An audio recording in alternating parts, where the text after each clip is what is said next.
প্রিয় ভাই ও বোনেরা, মৃত্যু যখন চলে আসবে তখন সম্পদে ভরা এই বিস্তৃত পৃথিবী তোমার কোনো কাজে আসবে না। ভোগ বিলাস ও বিনোদন সামগ্রীতে পরিপূর্ণ এই রঙিন পৃথিবী সংকীর্ণ হয়ে যাবে। এই বিশাল পৃথিবীতে তোমাকে দাফন করার জন্য শুধুমাত্র 3.5 হাত জায়গা বরাদ্দ থাকবে। মাটির নিচের সেই অন্ধকার কবরে তোমাকে একা রেখে আসবে।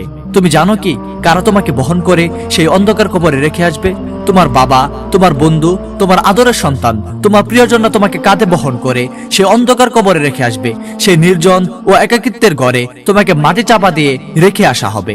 সবাই তোমাকে দাফন করে নিজ নিজ ঘরে ফিরে আসবে। আজ যাদের তুমি এত ভালোবাসো, যাদের জন্য দিনরাত পরিশ্রম করো, তারা কেউই তোমার সাথে থাকবে না। সবাই তোমাকে রেখে আসবে।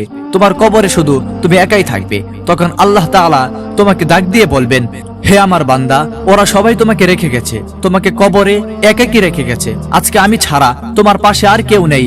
আজকে আমি ছাড়া তোমাকে দেখার মতো আর কেউ নেই। প্রিয় ভাই ও বোন, কসম করে বলছি, সেই কঠিন সময়ে তোমার করা ভুলগুলো একে একে তোমার সামনে বেশি উঠতে থাকবে। তখন তোমার মনে পড়বে মসজিদের মিনার থেকে যখন ফজরের আজান হতো, তুমি নামাজ না পড়ে মুয়াজ্জিনের ডাকে সাড়া না দিয়ে গভীর ঘুমে আচ্ছন্ন হয়ে থাকতে।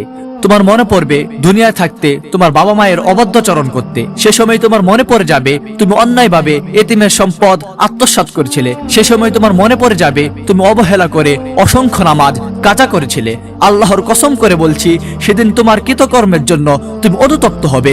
সেদিন তুমি নিজেকে ভুলে যাবে, কিন্তু তোমার অপরাধগুলো মনে পড়তে থাকবে। প্রিয় ভাই বোন, সেদিন তো তোমার অপরাধগুলো মনে পড়বে, তাহলে আজকে কেন সেগুলো মনে পড়ছে না? আজকে কেন সে অপরাধগুলোর কথা স্মরণ করে নিজেকে শুধরে নিচ্ছ না? আজকে কেন তোমার ভুলগুলো শুধরে নিয়ে তোমার প্রতিপালকের কাছে ফরিয়াদ করছো না?